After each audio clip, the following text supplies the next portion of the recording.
निमित्तं येन तस्मै श्रीगुरवे नमः। नमो विष्णुपदाय कृष्णप्रेष्ठाय भूतले श्रीमते भक्तिवेदान्त स्वामिनिति नामिने। नमस्ते सरस्वती देवी गौरवाणी प्रचारिणे निर्विशेष शून्यवादी पाश्चात्य देशतारिणे। हे कृष्णा करुणा सिंधु दीनबंधु जगत्पते गोपेश गोपिका कांतो राधा कांतो नमस्ते। तप्त कांचन गौरंगी राधे वृंदावनेश्वरी वृषभानुसुते देवी प्रणमामि प्रिये। जय श्री कृष्ण चैतन्य प्रभु नित्यानंद श्री अद्वैत गदाधर शिवासादि श्री भक्तवृंद। हरे कृष्णा कृष्णा कृष्णा हरे हरे हरे राम राम राम हरे हरे। नारायणाय नमस्कृतं नरं चैव नरोत्तमं देवीं सरस्वती व्यासं ततो जयमुदीरये। नष्टप्रायस्वभाद्रेषु नित्यं भागवत सेवया भागवतोत्तमश्लोके भक्तिर्भवति नैष्ठ मुखं करोति वाचालं कुम्भं लङ्घयते गिरिं यत्कृपातमहं वन्दे श्रीगुरो दीनतारिणम्। परमानंद माधव श्री चैतन्य ईश्वरम हरि ओम तत्सत्। ओम नमो भगवते वासुदेवाय।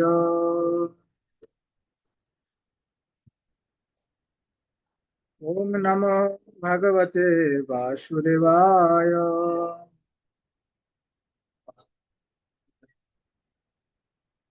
ओम नमो भगवते वासुदेवाय।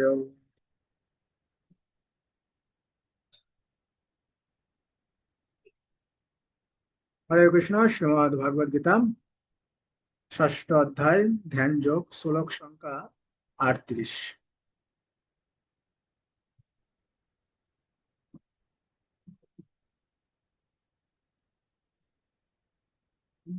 कच्चेत न वहया विभ्रष्ट छिन्नाय भ्रमैव नश्यति अप्रतिष्ठ महाबाहो विमुरा ब्रह्मणापति। कच्चित् न वया विभ्रष्ट छिन्ना अभ्रम इव नश्यति अप्रतिष्ठ महाबाहो विमुरा ब्रह्मणापति। कच्चिन्न भयविभ्रष्टश्चिन्नाभ्रमेव नश्यति अप्रतिष्ठमहाबाहो विमूढ ब्रह्मणापति। বলুন আপনারা।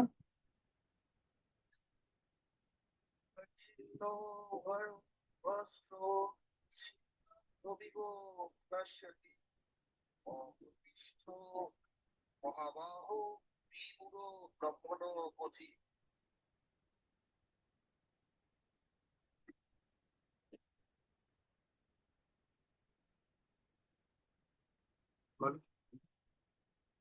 कच्चिन्नो वय विभ्रष्टाश्चिन्नाभ्रमिव नश्यति अप्रतिष्ठो महाबाहो विमूढो ब्रह्मणपति। कच्चिन्नो भय विदिष्ट छिन्नाभ्रमि भ्रमिवो नश्यति अप्रतिष्ठ महाबाहो निबिडो ब्रह्मणपति।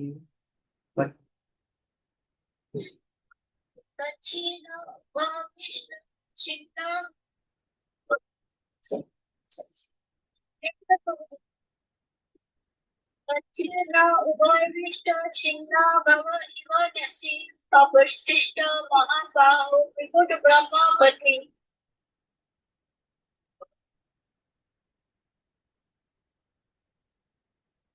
আর কেউ বলবেন?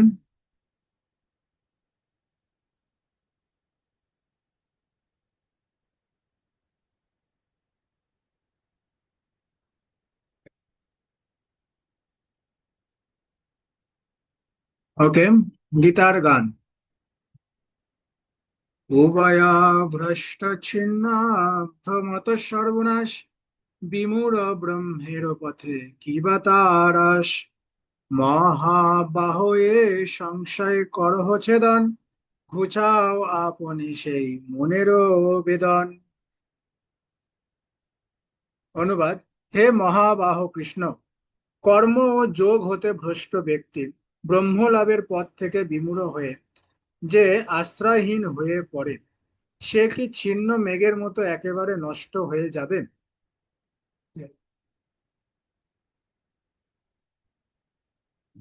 কে বলছেন? অর্জুন বলছে, হে মহাবাহু কৃষ্ণ, কর্ম ও যোগ হতে ভ্রষ্ট ব্যক্তি ব্রহ্ম লাভের পথ থেকে বিমূঢ় হয়ে যে আশ্রয়হীন হয়ে পড়ে, সে কি ছিন্ন মেঘের মতো একেবারে নষ্ট হয়ে যাবে? মেঘ ছিন্ন, ছিন্ন মেঘ মানে বোঝেন? ওই বর্ষার পর যেভাবে হাওয়া এগুলো কেটে কেটে নিয়ে চলে যায়। একটা জোট একটা মেঘ থাকে, আর যেই হাওয়া দেয় মেঘটা ছিন্ন হয়ে যায়, আলাদা হয়ে যায়। তখন সেই মেঘটা একেবারে হাওয়ার সাথে সাথে বিলীন হয়ে যায়, থাকে না। তাহলে যে একেবারে নষ্ট হয়ে যাবে তাৎপর্য। দুটি পথ ধরে এগোনো যায়। যারা বিষয় আসক্ত, তারা পরমার্থ নিয়ে মাথা ঘামায় না, তাই তারা অর্থনৈতিক উন্নতি সাধন করে জড় বিষয় ভোগ করতে তৎপর, অথবা যথোচিত কর্ম অনুষ্ঠান করার মাধ্যমে স্বর্গলোকে উত্তীর্ণ হওয়ার প্রয়াসী। কেউ যখন পারমার্থিক পথ অবলম্বন করে, তখন তাকে সব রকম বৈষয়িক কর্ম পরিত্যাগ করতে হয় এবং সব রকম জড় সুখভোগের বাসনা পরিত্যাগ করতে হয়। এই পরমার্থ সাধনে তিনি যদি সফল না হন, তখন আপাত দৃষ্টিতে মনে হয় যে তিনি দুই দিকেই হারালেন। তিনি জড় সুখভোগও করতে পারলেন না, আর পারমার্থিক সিদ্ধিও লাভ করতে পারলেন না। তিনি যেন বায়ু তাড়িত মেঘের মতোই ছন্ন ছাড়া। আকাশে অনেক সময় এক টুকরো মেঘ একটি ছোট মেঘ থেকে সরে গিয়ে একটি বড় মেঘের দিকে এগিয়ে যায়, কিন্তু সে যদি বড় মেঘটির সঙ্গে যুক্ত হতে না পারে, তাহলে সে বায়ুর দ্বারা বিতাড়িত হয়ে অসীম আকাশে হারিয়ে যায়। ব্রহ্মণ পথি, এই কথাটির অর্থ হচ্ছে পরমাত্ম সাধনের পথ, যার অনুশীলনের ফলে উপলব্ধি হয় যে জীবের প্রকৃত স্বরূপ হচ্ছে তার আত্মা। এই আত্মা হচ্ছে সেই পরমেশ্বরের অংশ, যিনি ব্রহ্ম, পরমাত্মা ও ভগবান রূপে নিজেকে প্রকাশ করেছেন। ভগবান শ্রীকৃষ্ণই হচ্ছেন পরম তত্ত্বের পূর্ণ প্রকাশ। তাই তার চরণে যিনি প্রপৃত্ত করেছেন, তিনিই হচ্ছেন সার্থক পরমার্থবাদী। ব্রহ্ম ও পরমাত্মা উপলব্ধির মাধ্যমে জীবনের পরম লক্ষ্যে পৌঁছাতে গেলে বহু বহু জন্মের প্রচেষ্টার ফলে সম্ভব হতে পারে, বহু নাম জন্ম নাম। তাই পরমার্থ সাধনের পরম শ্রেষ্ঠ পথ হচ্ছে ভক্তিযোগ বা কৃষ্ণ ভাবনা, যার ফলে আমরা সরাসরি ভাবে জানতে পারি। কোথায় পড়ছি? কোথায় পড়ছি ওখানে? গীতাতে কোথায় পড়ছি আমি? ধ্যান কোন দিকে আছে তো?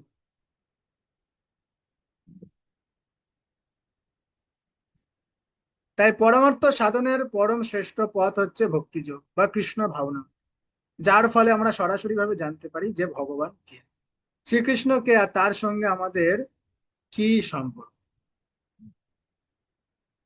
গীতাতে বলছে মানে তার সাথে আমাদের কি সম্পর্ক আছে, নিশ্চয়ই তার সাথে আমাদের কোনো সম্পর্ক আছে, নাহলে গীতাতে কেন বলবে, তাই না? নিশ্চয়ই তার সাথে আমাদের কোনো না কোনো সম্পর্ক আছে। হ্যাঁ, আমাদের কি সম্পর্ক আছে? ভগবানের সাথে আমাদের কি সম্পর্ক?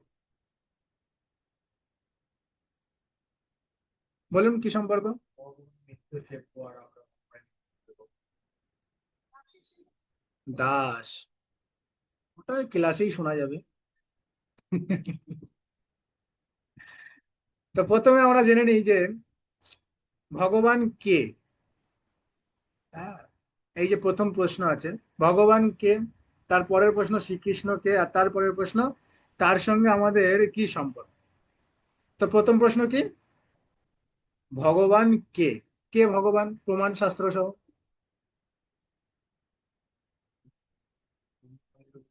ঈশ্বর পরম সচ্চিদানন্দ আদি আদি সর্বকারণ কারণ। কারণ, এটা কোথায় বলেছে? ব্রহ্ম ব্রহ্ম সংহিতাতে। আর ভাগবতে, ভাগবতে প্রমাণ কি আছে? ভাগবতে শ্লোক, এতে চাংশ কলা পুংস কৃষ্ণস্ত ভগবান স্বয়ং ইন্দ্রাণী ব্যাকুলম লোকম মীরায়ন্তি যুগে যুগে। হ্যাঁ, তাহলে ব্রহ্ম সংহিতায় স্বয়ং ব্রহ্মা বলছে, কি বলছে? ঈশ্বরের ঈশ্বর পরমা কৃষ্ণ। তার মানে পরম ঈশ্বর একমাত্রই আছে, একজনই আছে, তিনি হচ্ছেন কৃষ্ণ। ঈশ্বর পরমা কৃষ্ণ। আর তিনি হচ্ছেন একটা বিগ্রহের রূপের মতো বিগ্রহ। তাই তোমার ওনার বিগ্রহটা কি দিয়ে? সচ্চিৎ আনন্দময় বিগ্রহ, সচ্চিদানন্দময় বিগ্রহ। এবার এই না যে আমাদের এখন জন্ম হয়েছিল, ভগবানেরও জন্ম হয়েছে, বা দাপর যুগেই ওনার জন্ম হয়েছে, আবির্ভাব হয়েছে। না, উনি অনাদির কাল ধরে আছে। তাই কি বলছেন? অনাদির আদি গোবিন্দ, তাই না? ঈশ্বর পরম কৃষ্ণ সচ্চিদানন্দ বিগ্রহ অনাদিরাদি গোবিন্দ সর্বকারণ কারণ। সমস্ত কারণের মূল কারণ হচ্ছে উনি। এই নয় যে এক্ষুনি আপনি কে সুসাইড করবেন আর মূল কারণ উনি। হ্যাঁ, এক্ষুনি আপনি সুসাইড করবেন আর বলবেন, খাতা কলমে লিখে দিয়ে যাবেন, আমার মৃত্যুর কারণ হচ্ছে স্বয়ং পরমেশ্বর ভগবান শ্রীকৃষ্ণ। হ্যাঁ, এমনটা কি? এটাও না। বা আপনি প্রত্যেক দিন মাছ খাচ্ছেন, মাংস খাচ্ছেন, আর খাতা কলমে লিখে রাখছেন, আজকের যে মাছ মাংস খাচ্ছি এর কারণ হচ্ছে স্বয়ং ভগবান। হ্যাঁ, এর কারণ স্বয়ং ভগবান না। তাহলে কোন কারণের মূল কারণ উনি? বলছে যে তো সর্ব কারণের পরম কারণ। কোন কারণের মূল কারণ উনি? হ্যাঁ, সর্বধর্মান পরিত্যজ মামেকম শরণং ভজ অহং তং সর্ব পাপেভ্যো মোক্ষয়িষ্যামি মা শুচো। তুমি কোন রকম সূচনা করো না, তুমি সর্বপ্রকার ধর্ম পরিত্যাগ করে তুমি আমার শরণাপন্ন হও, আমি তোমাকে এখান থেকে উদ্ধার করে নিয়ে যাবো। এই কারণটাই আমি, এই মূল কারণটাই আমি, যে এখান থেকে আমি তোমাকে উদ্ধার করব, আর কেউ করতে পারবে না। তুমি যত প্রকারই ধর্ম করো না কেন, সেই ধর্মের যেই মালিক থাকুক না কেন, কেউ তোমাকে এখান থেকে উদ্ধার করতে পারবে না। একমাত্র আমি এই কারণ আছি যে এখান থেকে তোমাকে উদ্ধার করতে পারবো। তাই বলতে সর্বকারণের মূল কারণ হচ্ছে আমি। আর ভাগবতমে এতে চাংশ কলা পুংস কৃষ্ণস্থ ভগবান স্বয়ং। সম্পূর্ণ পরিপূর্ণ। হুম। সমগ্র ঐশ্বর্য, সমগ্র বীর্য, সমগ্র যশ, সমগ্র জ্ঞান, সমগ্র বৈরাগ্য, আর সমগ্র শ্রী, একেবারে সম্পূর্ণ এই ছয়টা গুণে পরিপূর্ণ। উনি সমগ্র ঐশ্বর্যে পরিপূর্ণ, সমগ্র খ্যাতি মানে যশে পরিপূর্ণ। ওনার মতো বৈরাগ্য কারণ নাই, যখন তখন যাকে তাকে ত্যাগ করে দিতে পারে, আবার যখন তখন যাকে তাকে খুন করে দিতে পারে, আবার যখন তখন যাকে তাকে উদ্ধার করে নিয়ে চলে যেতে পারে। কি বৈরাগ্য! হ্যাঁ, তাহলে যশ, তোমার ঐশ্বর্য, আবার বৈরাগ্য পরিপূর্ণ। শ্রী মানে হচ্ছে সুন্দরতা। ওনার থেকে সুন্দর এই যুগে কেউ আছে? ওনার থেকে সুন্দর এই যুগে কেউ নাই। তাহলে সুন্দর দেখে কেন বিয়ে করছে? ছেলে সুন্দর হওয়া দরকার, মেয়ে সুন্দর হওয়া দরকার, নাহলে বিয়ে করবে না। আবার এদিকে আমরা ভাবছি যে ভগবানের থেকে সুন্দর কেউ নাই। ভগবানের থেকে সুন্দর কেউ নাই, কিন্তু আমরা যে জাগতিক সুন্দরতা দেখছি ওটা হচ্ছে আমাদের ইন্দ্রিয় ভোগ, যেটার কারণে আমরা জগতের সুন্দরতাটাকে দেখতে পাচ্ছি। আর ভগবানের সুন্দরতা তখন আমরা দেখতে পাবো যখন অন্তর আত্মা থেকে দেখবো, হৃদয় দিয়ে দেখবো। একটা গান আছে না, শুনবেন, তোমায় হৃদ মাঝারে রাখবো, ছেড়ে দেবো না, ছেড়ে দিলে সোনার গৌর আর তো পাবো না। গৌরটাকে সোনা বলছি, তা গৌরটাকে যে গেলে সোনাই বলছে, তাহলে দোকানে কেন সোনা কিনতে যাচ্ছ? গৌরকেই কিনে নাও। কিন্তু না, গৌরকে কিনলে আবার সব ছেড়ে দিতে হবে, খাওয়া দাওয়া বন্ধ হয়ে যাবে, আর এক ঝামেলা। ওই জন্য গৌরকে কেনা যাবে না। গানে বলছি ঠিক আছে, হ্যাঁ, তোমায় হৃদ মাজারে রাখবো, ছেড়ে দেবো না, কিন্তু কেউ তো হৃদয়ে রাখেও না। কখন ডিলেট করবো সেই চিন্তা ভাবনায় মগ্ন। হ্যাঁ, এই হরিনামটা কখন শেষ হবে, কখন যে খিচুড়িটা দেবে বুঝতে পারছি না। তো এইভাবে তিনি সমগ্র শ্রীতে পরিপূর্ণ, মানে সুন্দরতায় পরিপূর্ণ। ওনার থেকে সুন্দর জগতে কেউ নাই। তাহলে ঐশ্বর্য হলো, যশ হলো, শ্রী হলো, বৈরাগ্য হলো, সমগ্র জ্ঞান। ওনার মতো জ্ঞানী ব্যক্তি ত্রিভুবনে নাই। এমন জ্ঞান, মামা শ্রী শকুনি পর্যন্ত বলছে এই একমাত্র আর্যাবরের মধ্যে এই একজন ব্যক্তি আছে যাকে আমি ভয় পাই, বাদ দেখার কাউকে ভয় পায় না। আমার জ্ঞানে সবাই দিশাহারা হয়ে যায়, কিন্তু এই একজন ব্যক্তি রয়েছে যার জ্ঞানে আমি দিশাহারা হয়ে যাই। তার সাথে কেউ দ্বন্দ্ব করতে চায় না, তার সাথে সকলে মিত্রতা করতে চায় কিন্তু কেউ শত্রুতা করতে চায় না। আর একমাত্র আমি রয়েছি যে ওর সাথে শত্রুতা করতে চাই, কিন্তু আমি পারি না। সে এমন জ্ঞানে পরিপূর্ণ। তাই মামাশ্রী শকুনি তাকে বলতো ধূর্ত, কপট। কৃষ্ণকে বলতো। হুম। ডাকটাও বেশ সুন্দর, যখন কৃষ্ণকে ডাকতো বাসুদেব, তাই না? নাকের সুরে ডাকতো। একদম। হ্যাঁ। তো ওনার থেকে জ্ঞানী ব্যক্তি আর ত্রিভুবনে কেউ নাই। আর কি, পাঁচটা হলো। হ্যাঁ,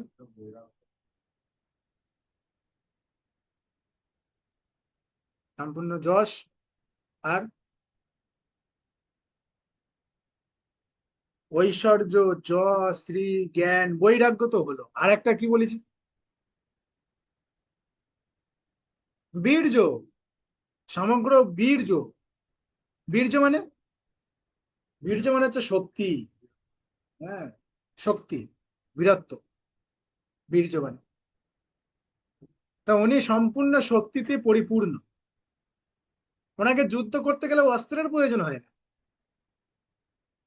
এমন শক্তি তার। কিছু ভাঙতে গেলেও অস্ত্রের প্রয়োজন লাগে না, শরীরের প্রয়োজন লাগে না, দৃষ্টিতেই ভেঙে দেয়।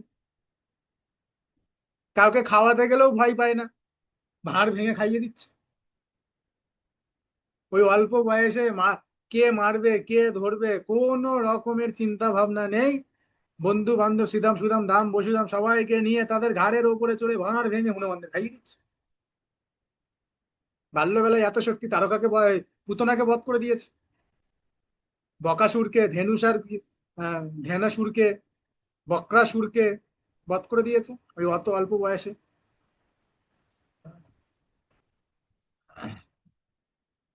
নিজের মামাকে বধ করতেও, নিজের মামাকে বধ করতেও ভয় পায় না। হুম, তার মামা তো কত বয়স, একদম বৃদ্ধ বয়স মানে। তার মামা কে ছিল, কংস। কংসর কত বয়স, আর যখন কংসকে বধ করতে যায় তখন তার কত বয়স ছিল কৃষ্ণের, 11 বছর।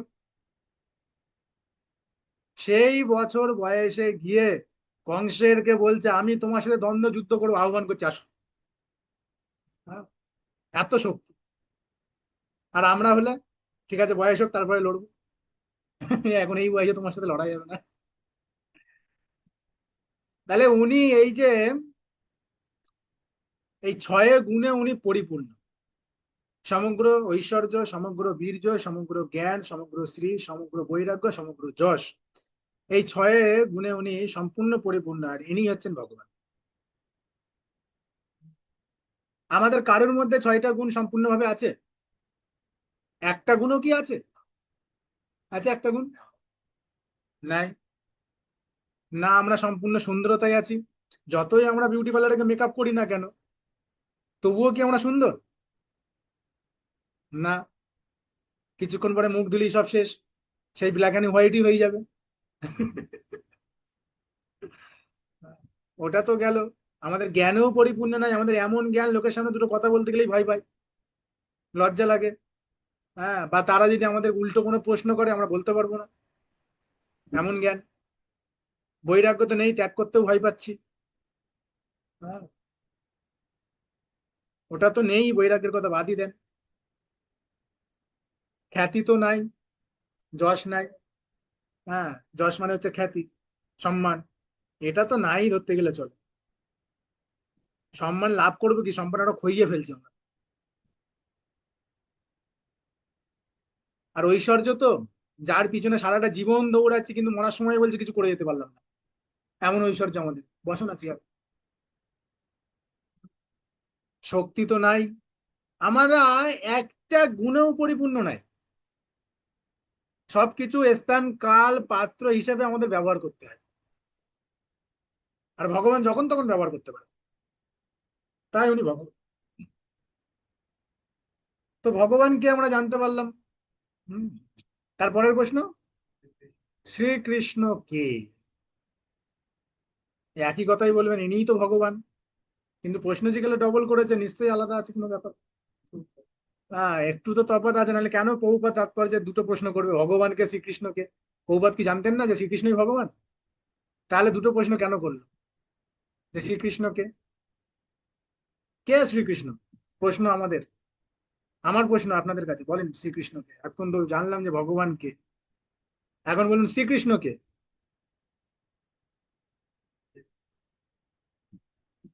দেবকী আর বাসুদেবের পুত্র, ও তো বসুদেব, বসুদেবের পুত্র, তাই ওনার নাম বাসুদেব। শ্রীকৃষ্ণকে, বাসুদেবকে আমি জিজ্ঞাসা করিনি, শ্রীকৃষ্ণকে বলুন প্রভু, আপনি তো অনেক শাস্ত্র অধ্যয়ন করেছেন। Very good, very good. Shri Krishna মানে হচ্ছে সর্বাকর্ষক, কৃষ্ণ শব্দের অর্থ হচ্ছে আকর্ষণ করা। হ্যাঁ, তাই শ্রীকৃষ্ণকে, যিনি সকলকে আকর্ষণ করে, তিনি হচ্ছেন কৃষ্ণ। যদি সকলকে আকর্ষণ না করতো তবে কৃষ্ণ ভক্ত হতো না কেউ।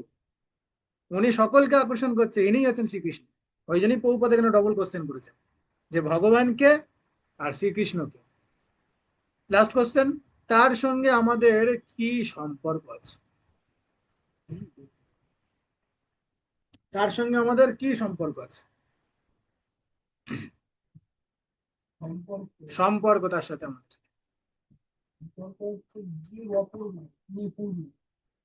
যে বা পূর্ণ তিনি পূর্ণ।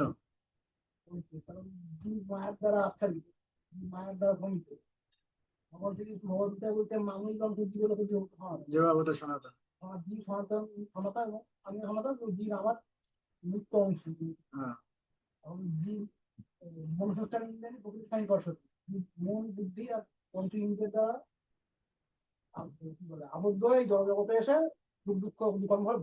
সম্পর্কটা কি? হরে কৃষ্ণ। দাস আর ভৃত্য মানেই দাস।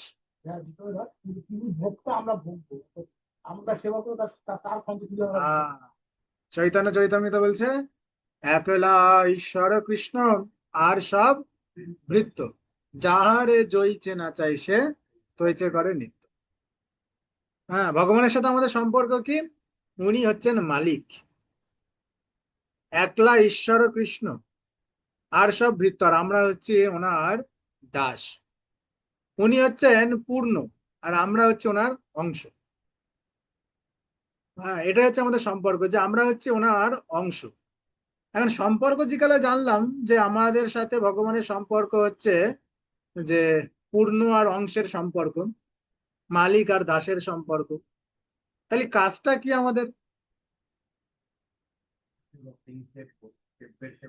সেব্যের সেবা করা। দাস হয়েছি তার মানে আমাদের তাকে সেবা করতে হবে, এটাই হচ্ছে আমাদের কাজ। কিন্তু আমরা এখন যেহেতু উল্টো কাজ করছি, হ্যাঁ, কাজ তো আমরা সেবা তো করছি না, সেবা নেওয়ার চিন্তা ভাবনাটা আমাদের বেশি আছে, কিভাবে আমরা সেবা নেব। যাই হোক, প্রভুপাদ ভালোই করেছে বৈষ্ণব সেবার কথাটা বলে। হ্যাঁ, নালে সবাই ভগবানের সেবাই করতো, বৈষ্ণব সেবা বাদ দিত। হ্যাঁ।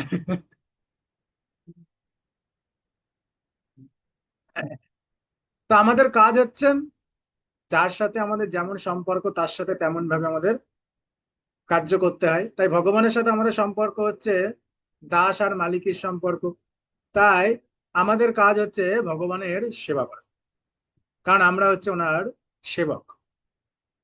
ওনাকে সেবা করাই হচ্ছে আমাদের কাজ। তো এখানে তাৎপর্য, প্রভুপাদ যে প্রথম লাইন বলছে, দুটি পথ ধরে এগোনো যায়। দুটি পদ ধরে কি, একটা পদ হচ্ছে বিষয়াসক্ত, আর একটা পদ হচ্ছে বিষয় অনাসক্ত। বিষয়াসক্ত কাজটা কি, সম্পূর্ণ বিষয় নিয়েই তাদের চিন্তা ভাবনা, জাগতিক বিষয় নিয়ে তাদের চিন্তা ভাবনা, তারা কখনো পরমার্থ নিয়ে মাথা ঘামায় না, তারা এদিকে এগোতে পারে। হ্যাঁ, দুটি পথ আছে আমাদের হাতে, বিষয়ের প্রতি আসক্ত হয়ে বিষয়ের দিকে ধাবিত হওয়া, আর না হলে বিষয় অনাসক্ত হয়ে বিষয়কে ত্যাগ করে বৈরাগ্য বিদ্যা লাভ করে পরমার্থ সাধনের দিকে এগিয়ে যাওয়া। এখন প্রশ্ন আমাদের কাছে যে আমরা কোন দিকে আগাবো। ক্লাসে রয়েছেন বলে বলবেন না যে পরমার্থের দিকে আগাবো, বলে দেবেন ক্লাসে রয়েছে বলে না যে না প্রভু পরমার্থের দিকেই আগাবো, আর ক্লাসের পরেই না ঠিক আছে এখন গিয়ে 5 কাঠা জমিটাকে কিনে নি, হ্যাঁ, তারপরে পরমার্থের দিকে আগাবো। এখন প্রশ্ন হচ্ছে আমাদের কাছে যে আমরা কোন দিকে আগাবো। এই প্রশ্নের উত্তর কি আসবে, যে কোন দিকে আগাবো, কোন দিকে আগাবো, প্রশ্নের উত্তর কি আসবে? ক্লাসে রয়েছেন বলে বলবেন না পরমার্থের দিকে। আমাদের কৃষ্ণ ভাবনা করে ঈশ্বর গ্রহণ করা উচিত। তার মাধ্যমে আমাদের বিষয় আসবে ঠিকই, কিন্তু বিষয়ের প্রতি আসক্তিও আসবে না। আবার একেবারে যে অনাসক্তি সেটাও করতে হবে না, যেন মর্কট বৈরাগ্য। হুম। আমরা ভোগের মাধ্যমে ভগবানের সেবা করে এবং শেষে ভগবান চলে যাবে যদি আমরা নিষ্কাম কর্ম করি, কৃষ্ণ ভাবনা করি। তার মানে আমাদের বুদ্ধির দ্বারা আগাতে হবে। কোন দিকে আগাবো? বুদ্ধির দ্বারা আগাবো। হ্যাঁ, নিত্য সিদ্ধ কৃষ্ণ প্রেম সাধ্য কভু নাই, শ্রবণ আদি শুদ্ধ চিত্তে করো হে উদয়। হ্যাঁ, এই নিত্য সিদ্ধ কৃষ্ণ প্রেম লাভ করা এতটা সহজ সাধন না। এটা সহজ কি না। তাই নিত্য সিদ্ধ কৃষ্ণ প্রেম লাভ করতে গেলে আমাদের কি করতে হবে? শ্রবণ আদি শুদ্ধ চিত্তে করো হে উদয়, মানে আমাদের শ্রবণ করতে হবে। তাই বুদ্ধির দ্বারা আগাতে হবে শ্রবণের দিকে। সাধু সঙ্গ, ভাগবত কথা, ধামবাস, প্রসাদ সেবন, আর নাম জপ, এই 5টা যে ভক্তির অঙ্গ আছে, 5 প্রকারের যে ভক্তির অঙ্গ আছে, প্রথমটা কি? সাধু সঙ্গ, শাস্ত্র অধ্যয়ন, ধামবাস, প্রসাদ সেবন, আর নাম জপ। এই যে ভক্তির 5টা অঙ্গ আছে, বুদ্ধির দ্বারা এই ভক্তির 5টা অঙ্গের দিকে আমাদের আগাতে হবে। এই 5টা দিকে তখনই আমরা আগাতে পারবো যখন আমরা শ্রবণ করব। যতক্ষণ না আমরা শ্রবণ করছি, কোনটা? 5টা অঙ্গ ভক্তির, সাধু সঙ্গ, শাস্ত্র অধ্যয়ন, ধামবাস, প্রসাদ সেবন, আর নাম জপ। এই 5টা দিকে আমরা তখনই আগাতে পারবো যখন আমরা শ্রবণ করব। কি কথা শ্রবণ করব? হিন্দি গান, বাউল গান, ইংলিশ গান, না, তারা অর্থ, মুক্তি, ভক্তি মুক্তি সিদ্ধিকামী সকলেই অশান্ত, অতএব শান্ত। তারা কি নিষ্কাম? তাদের কামনা বাসনা আছে। আপনি একটা বাউল শিল্পীকে নিয়ে আসুন, কত টাকা নেবে আপনার কাছ থেকে? মিনিমাম 60,000 টাকা। হ্যাঁ, বাউল গান মিনিমাম 60,000 70,000 টাকা নেবে। কৃষ্ণ ভক্ত হলে আপনি কত নেবেন? আপনাকে যদি কেউ ডাকে, প্রভু আসুন একটু ভাগবত কথা বলে যান, একটু কৃষ্ণ কথা কীর্তন করে যান, আপনি 60,000 টাকা চাইবেন? তাহলে কে নিষ্কাম, কে কৃষ্ণ ভক্ত? তাহলে তারা কিভাবে কৃষ্ণ ভজনা করছে? তারা তো কামনা বাসনা নিয়ে ঘুরছে, বুঝতে পারলেন? তাই তারা নিষ্কাম না। কৃষ্ণ ভক্ত নিষ্কাম, অতএব শান্ত। যে কৃষ্ণ ভক্ত নিষ্কামও না, তারা শান্তও না, তারা ওই অশান্ত ভক্তি মুক্তি সিদ্ধিকামী। বুঝতে পারছেন? তো আমরা কি কথা শ্রবণ করব? যে কথা শ্রবণ করলে আমরা পরমার্থর দিকে এগিয়ে যেতে পারবো, এই 5টা অঙ্গকে আমরা ধারণ করতে পারবো। আগের দিনে সেই 7টা পয়েন্ট মনে আছে? চেনেন, জানেন, খাবেন, শোনেন, বলেছিলাম, মনে আছে 7টা পয়েন্ট? শ্রবণ করলে ওইদিকে আগাতে পারবো। হুম। তো এইভাবে যদি আমরা পরমার্থের দিকে এগিয়ে যেতে চাই, তাহলে আমাদেরকে এই 5টা অঙ্গকে ধারণ করতে হবে। ভক্তি পথে যাওয়ার জন্য অনেক পয়েন্ট আছে। হ্যাঁ, অনেক লক্ষণ, বিশেষ করে অন্য অন্য যুগে ছিল না। হ্যাঁ, আমাদের কপাল ভালো, হ্যাঁ, কৃপা করে এই কলিযুগে আবির্ভাব হয়েছে গৌরাঙ্গ মহাপ্রভু, যে কিভাবে ভাগবত ধামে ফিরে যাবে, কিভাবে ভগবানের কাছে গিয়ে ভগবানের সেবা করতে থাকবে, এই দুঃখালয় মশা সাধন থেকে কিভাবে উদ্ধার পাবে। হ্যাঁ, নানা রকমের পন্থা দিয়ে গেছে। মহাপ্রভু যখন এত পন্থা দিয়ে গেছে, তখন নিত্যানন্দ প্রভু ভাবছে আপনি দিয়ে যাচ্ছেন, আমি কেন দেবো না, আমিও দিই। ঠিক আছে, আমি একটা বাজার খুলবো, হাট খুলবো। হ্যাঁ, আপনি দাঁড়ে দাঁড়ে যাচ্ছেন আর আমার কাছে সবাই আসবে, কিন্তু যাদের শ্রদ্ধা আছে। আর নিত্যানন্দ প্রভু হাট খুলে দিয়েছেন, বিরাট বড় মার্কেট ওই নবদ্বীপ ধামে। হ্যাঁ, গোদ্রুম দ্বীপে বিরাট বড় একটা হাট খুলে দিয়েছে। হ্যাঁ, নাম হাট। নদিয়া গোদ্রুমে নিত্যানন্দ মহাজন পাতিয়াছে নাম হাটটা জীবেরও কারণ। এটা জীবের কারণ, জীবের এখান থেকে মুক্তি পাওয়ার জন্য। ওই সর্বকারণের পরম কারণ। হ্যাঁ, উনি তো পরম কারণ মুক্তি দেওয়ার জন্য, কিন্তু মুক্তির লক্ষণগুলি দেওয়ার জন্য জীবের কারণ আমাদের এই নাম হাট। তো সেখানে সবাই আবার যেতে পারেন, দুর্ভাগ্যবশত টাকা না থাকলে কি করে যাবে। হাটে সবাই টাকা না থাকলে যেতে পারে? আমার টাকা না থাকলে আমি বাজারে গিয়ে কি করবো? ভিক্ষে চাইবো? একটা পটল দেন, একটা ঝিঙে দেন, একটা আলু দেন, চড়ি ভাতি করে খাবো। এমন করে চাইতেও লজ্জা লাগে এখন আমাদের। হ্যাঁ, আগে তো চাইতে লাগতো না, আগে সব বন্ধু বান্ধব এক জায়গায় একটা মাঠে গোল মিটিং করে, তুই এক বাটি চাল দিবি, তুই একটা আলু দিবি, তুই একটা টমেটো দিবি, তুই একটা তেল দিবি।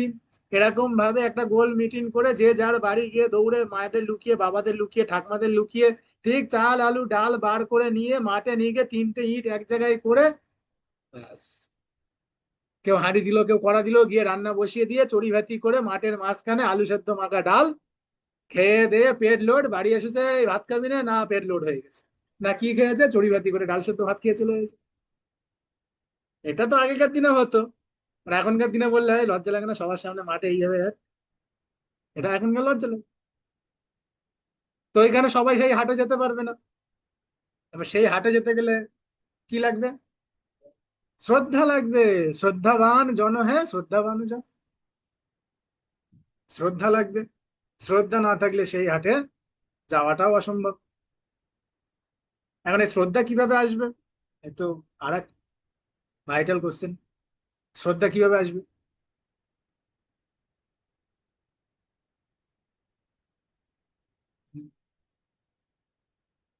শ্রদ্ধা আসবে শ্রবণের মাধ্যমে।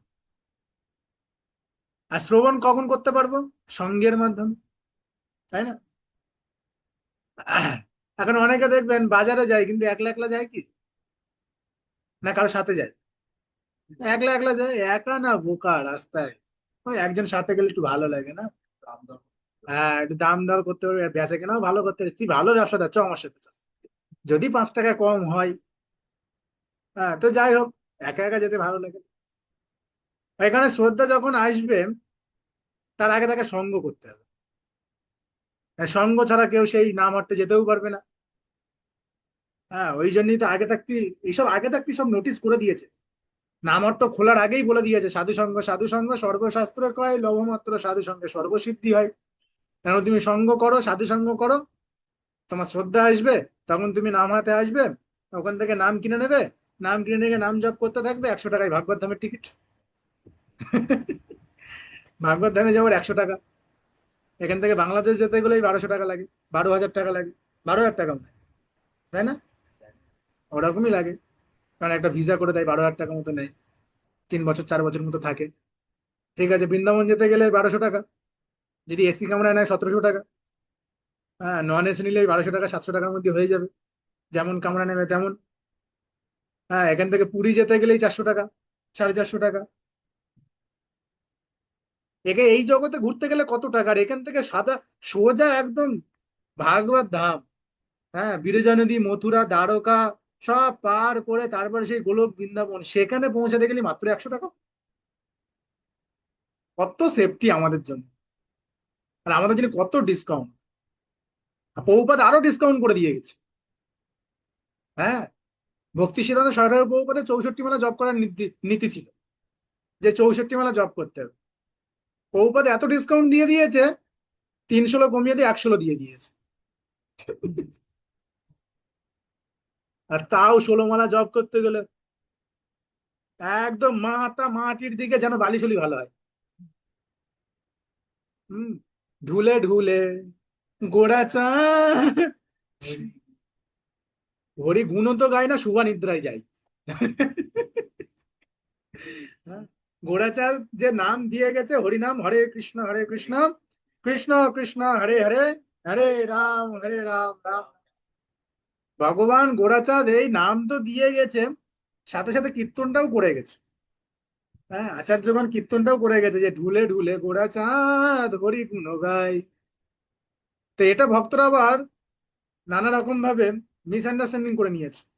হুম, ঢুলে ঢুলে গোড়াচাঁদ শুভা নিদ্রা যায়, আসিয়া বিছানাতে। ভক্তরা ঠিক গানটাকে ঠিক ঘুরিয়ে নিয়েছে।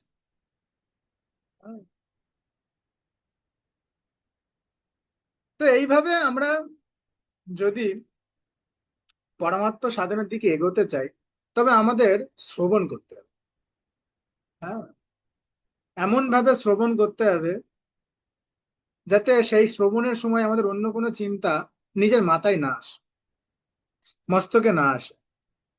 এমন ভাবে শ্রবণ করতে হবে, তখনই আমরা এই নিত্য, এই সিদ্ধ, এই কৃষ্ণ প্রেম লাভ করতে পারবো। আর না হলে এটা সাধ্য নয়। শাস্ত্রে তোমার গুরু কৃষ্ণ প্রসাদে পাই ভক্তিলতা বীজ।